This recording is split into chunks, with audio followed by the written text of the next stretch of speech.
Bismillahirrahmanirrahim. Assalamualaikum warahmatullahi wabarakatuh. Perkenalkan, saya Eka Indriana Sari, NIM 2119168 dari kelas Pengembangan Pembelajaran Al-Quran Hadis MTS MAB. Pada kesempatan kali ini saya akan menjelaskan materi pada bab hormat dan patuh kepada orang tua dan guru.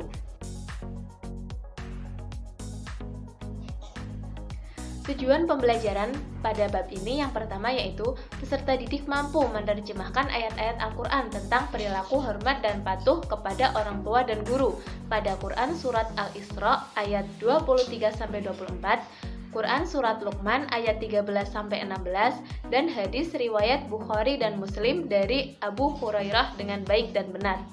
Tujuan pembelajaran yang kedua yaitu peserta didik mampu menerapkan perilaku hormat dan patuh kepada orang tua dan guru dalam kehidupan sehari-hari.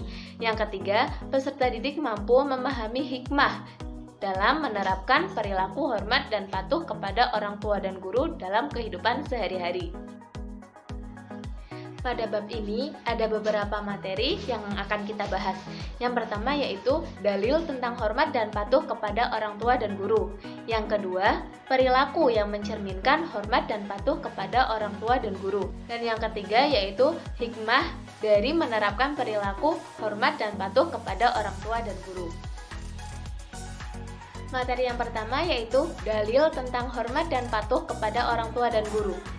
Yang pertama, yaitu pada Quran Surat Al-Isra ayat 23-24 yang artinya, "Dan Tuhanmu telah memerintahkan agar kamu jangan menyembah selain Dia, dan hendaklah berbuat baik kepada ibu bapak. Jika salah seorang di antara keduanya atau kedua-duanya sampai berusia lanjut dalam pemeliharaanmu, maka sekali-kali janganlah engkau mengatakan kepada keduanya perkataan 'ah', dan janganlah engkau membentak keduanya. Dan ucapkanlah kepada keduanya perkataan yang baik. Dan rendahkanlah dirimu terhadap keduanya dengan penuh kasih sayang.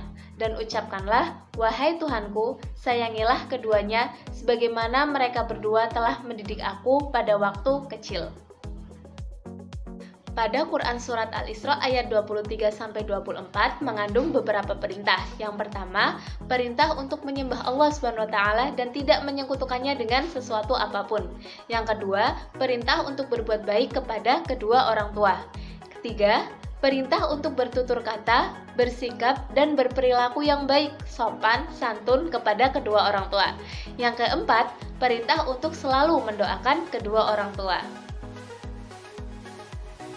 Dalil selanjutnya ada pada Quran Surat Luqman ayat 13-14 yang artinya, "Dan ingatlah ketika Luqman berkata kepada anaknya, ketika dia memberi pelajaran kepadanya, 'Wahai anakku, janganlah engkau mempersekutukan Allah. Sesungguhnya mempersekutukan Allah adalah benar-benar kezaliman yang besar. Dan kami perintahkan kepada manusia agar berbuat baik kepada kedua orang tuanya. Ibunya telah mengandungnya dalam keadaan lemah yang bertambah-tambah dan menyapihnya dalam usia 2 tahun. Bersyukurlah kepadaku dan kepada kedua orang tuamu, hanya kepada aku kembalimu. Dan jika keduanya memaksamu untuk mempersekutukan aku dengan sesuatu yang tidak engkau mempunyai ilmu tentang itu, maka janganlah engkau menaati keduanya, dan pergaulilah keduanya di dunia dengan baik, dan ikutilah jalan orang-orang yang kembali kepadaku. Kemudian hanya kepadaku tempat kembalimu. Maka akan aku beritahu kepadamu apa yang telah kamu kerjakan." Luqman berkata, "Wahai anakku, sungguh jika ada suatu perbuatan seberat biji sawi dan berada dalam batu di bumi, niscaya Allah akan memberinya balasan. Sesungguhnya Allah Maha Halus dan Maha Teliti." Dari Quran Surat Luqman ayat 13-16 tadi mengandung beberapa perintah. Yang pertama, perintah untuk mengesahkan Allah dan tidak mempersekutukannya. Perintah untuk berbuat baik kepada orang tua, terutama kepada ibu. Yang kedua, perintah untuk mentaati orang tua sepanjang tidak berbuat maksiat dan menyekutukan Allah. Yang ketiga, perintah untuk berbuat baik. Dan yang keempat yaitu perintah untuk menjalankan sholat, amar ma'ruf nahi mungkar, dan untuk bersabar. Dalil selanjutnya yaitu hadis riwayat Bukhari dan Muslim dari Abu Hurairah, yang artinya dari Abu Hurairah radhiyallahu anhu berkata, Seorang laki-laki datang kepada Rasulullah Shallallahu Alaihi Wasallam sambil berkata, "Wahai Rasulullah, siapakah orang yang paling berhak aku berbakti kepadanya?" Beliau menjawab, "Ibumu." Dia bertanya lagi, "Kemudian siapa?" Beliau menjawab, "Ibumu." Dia berkata lagi, "Kemudian siapa?" Beliau menjawab, "Ibumu." Dia bertanya lagi, "Kemudian siapa?" Beliau menjawab, "Kemudian ayahmu." Hadis riwayat Bukhari dan Muslim. Dari hadis ini bisa kita ketahui bahwa orang yang paling berhak kita berbakti kepadanya adalah ibumu, ibumu, ibumu, kemudian ayahmu.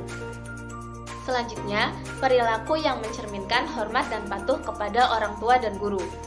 Yang pertama, sikap dan perilaku sebagai penghayatan dan pengamalan dari Quran Surat Al-Isra ayat 23-24. Yang pertama, selalu beribadah kepada Allah SWT dan tidak menyekutukannya dengan sesuatu apapun. Yang kedua, membiasakan diri untuk berbuat baik atau ihsan kepada kedua orang tua. Yang ketiga, membiasakan untuk tidak berkata buruk kepada kedua orang tua. Yang keempat, selalu bersikap baik dan berperilaku sopan santun kepada orang tua dengan rasa penuh hormat dan memuliakannya. Yang kelima, selalu mendoakan orang tua sebagai ungkapan terima kasih kepadanya. Selanjutnya, sikap dan perilaku yang bisa diterapkan sebagai penghayatan dan pengamalan Quran Surat Luqman ayat 13-16. 1. Selalu mengesahkan Allah SWT dan tidak menyekutukannya dengan sesuatu pun. Yang kedua, selalu berbuat baik kepada kedua orang tua, terutama ibu, karena ibu telah mengandung kita dalam kepayahan, melahirkan, merawat, serta mendidik kita sebagai ungkapan terima kasih kepada mereka. Yang ketiga, membiasakan diri untuk berbuat baik dan mentaati kedua orang tua, sepanjang tidak untuk berbuat maksiat kepada Allah dan menyekutukannya. Yang keempat, selalu berbuat baik, karena sekecil apapun perbuatan kita, baik ataupun buruk, pasti akan mendapat balasan dari Allah SWT. Yang kelima, senantiasa mendirikan sholat dan beramar ma'ruf nahi mungkar. Banyak sekali hikmah yang akan kita dapatkan ketika kita menerapkan perilaku hormat dan patuh kepada kedua orang tua. Di antaranya yaitu, yang pertama, berbakti kepada orang tua merupakan amalan yang paling utama. Yang kedua, berbakti kepada orang tua dan guru, insya Allah pahala akan senantiasa mengalir kepada kita. Yang kedua, berbakti kepada kedua orang tua bisa menghilangkan kesulitan yang sedang dialami, yaitu dengan cara bertawasul dengan amal saleh tersebut. Selanjutnya, apabila orang tua kita ridho, maka Allah pun ridho. Berbakti kepada guru menjadikan ilmu yang kita dapatkan menjadi bermanfaat. Berbakti kepada kedua orang tua dan guru akan membuat hidup kita menjadi berkah, insya Allah.